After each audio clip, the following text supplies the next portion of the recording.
Welcome back to my channel. तो guys आज हम लोग मेरी न्यू सीरीज़ की शुरुआत कर रहे हैं जिसका नाम है मॉडर्न हिस्ट्री एक्सप्लेन। तो गाइस आपने हमारी लास्ट वाली वीडियो में बहुत सपोर्ट दिया हमें, यानी वो थी मॉडर्न हिस्ट्री ऑफ रशिया।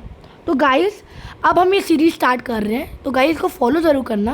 और गाइस आप देखते तो हो तो अच्छा लगता है मुझे, पर अब सब्सक्राइब नहीं करते। Subscribe, like, share my channel. तो बेसिकली हमारी स्टोरी शुरू होती है पूरे टूटे हुए जर्मनी से, पर हमें ब्लू वाले पे फोकस करना है। Yes, that's Prussia. तो गाइस नेपोलियन वॉर के बाद उनको ये लैंड मिल गया था, ये जो वेस्ट साइड पे। और अगर आपको ये नहीं पता कि नेपोलियन वॉर क्या है तो चिंता मत करो, आप कमेंट कर दो बस नीचे और मैं उसके लिए एक न्यू वीडियो लाऊंगा।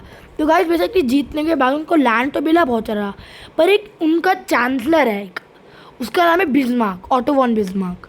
तो गाइस वो चाहते हैं कि यूनाइटेड जर्मनी हो, जो टूटे टूटे पार्ट से नहीं है सारे उनके अंदर हो।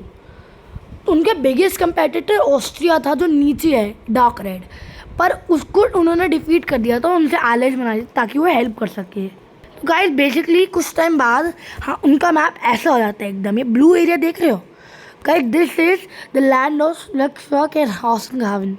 तो गाइस बेसिकली ये जो टेरिटोरी है ये पहले डेनिश की थी, पर जर्मन्स ने ऑस्ट्रियंस के साथ मिल के इस पर कब्जा करा उनके एलाइज बनाने के बाद। उसके बाद ये छोटी छोटी टेरिटोरीज देख रहे हो ये ले ली, और एक उनके ये भी था, ऑल्दो इनके इम्पोर्टेंट नहीं है इतना।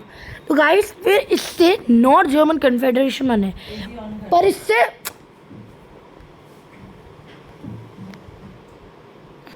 पर इससे ये हुआ कि अब नॉर्थ जर्मन कन्फेडरेशन बन तो गई थी, पर ये जो लैंड बाकी कंट्रीज हैं ये ज़्यादा अच्छा नहीं थी, स्पेशली फ्रांस। वो बिल्कुल भी अच्छे नहीं लगते थे और उनको कोई भी एलाइज नहीं बनाने थे, बिकॉज उनको लग रहा था कि जर्मनी उनको इन्वेड कर देगा। ऑल द बुस्ट, और उनके इनकॉम्पिटेंट लीडर था द नेपोलियन द थर्ड। वो ऑल दो अपने अंकल जो था वो उनके जैसा बनना चाहता था, पर उनके जैसा नहीं था, जो बहुत डिसअपॉइंटिंग था। आफ्टर दैट उन्होंने वॉर लड़ी और वो गंदी तरीके से हार गए, और फिर द जर्मन एम्पायर बन गया 1871 में, और उनकी कैपिटल थी बर्लिन जो प्रशिया की कैपिटल थी। And this was there land. They were very strong and United, but उनका लीडर्स जो थे वो अच्छे ही थे, पर उनका ज़्यादा टाइम तक जिंदा नहीं रहने वाले थे। नाउ अब क्या था, साउथ में आते हैं और जर्मनी से थोड़ा दूर ये है सर्बिया, ये है ऑस्ट्रिया हंगरी। तो ये देख रहे हो बॉस्निया एंड हर्जेगोविना और सर्बिया चाहते थे यहाँ आ जाए, बिकॉज ये स्लाव का लैंड था और वो चाहते थे स्लाव यूनाइटेड हो ना। उन्होंने एक ऐसी चीज़ करी जो इतनी बुरी थी कि वो पूरी दुनिया को हमेशा हमेशा के लिए बदल देती। उन्होंने आर्च ड्यूक ऑफ फर्डिनेंड को असैसिनेट कर दिया, जो बेसिकली एम्परर बनने वाला था ऑस्ट्रिया हंगरी का, जिससे टेंशन बढ़ने लगी। ऑस्ट्रिया अब चाहता था कि वो सर्बिया से बदला ले, पर सर्बिया के एलाइज से रशिया, तो उनको बैकअप चाहिए था और जर्मन एम्पायर ने उनको बैकअप दिया। और फिर फ्रांस चाहते थे अपना बदला, और वो भी चाहते थे क्योंकि वो एलाइज से रशिया के जो एलाइज थे सर्बिया का, और बेसिकली वो ट्रिपल ऑन्टॉन थे। ऑल तो यूके भी था, पर उन्होंने अभी इंस्टिगेट नहीं करी कोई war. And then began world war 1। उसके बाद और भी एलाइज आ गए थे, जैसे आप देखो नाउ रशिया ने जर्मनी ने रशिया को इन्वेट करा और फ्रांस को करा, ऑस्ट्रिया हंगरी ने सर्बिया, और बुल्गारिया ने 1915 में ज्वाइन करा, टर्की ने कुछ टाइम बाद।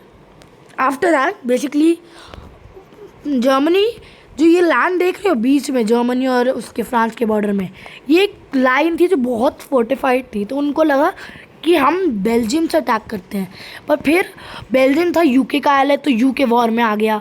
यूके का एलाय था पोर्चुगल, तो पोर्चुगल वॉर में आ गया।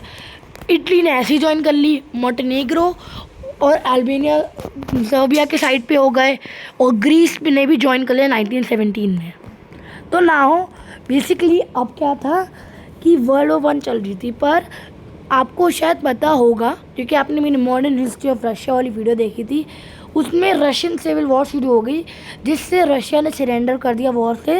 वो वॉर से बाहर निकल गया, जो जर्मन एम्पायर के लिए बहुत अच्छी बात थी।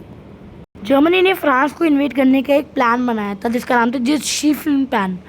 तो बेसिकली जर्मनी चाहता था कि वो बेल्जियम से अटैक करते जाए, और फिर बेल्जियम में अटैक करा तो फ्रांस से ज्वाइन कर ली, और फिर बेसिकली क्या हुआ कि एक टाइप ऑफ वॉर होती है ट्रेंच वॉरफेयर, जिसमें गद्दे डिग करते हैं, उसमें लड़ते रहते हैं, तो वो चलती रही बहुत टाइम तक।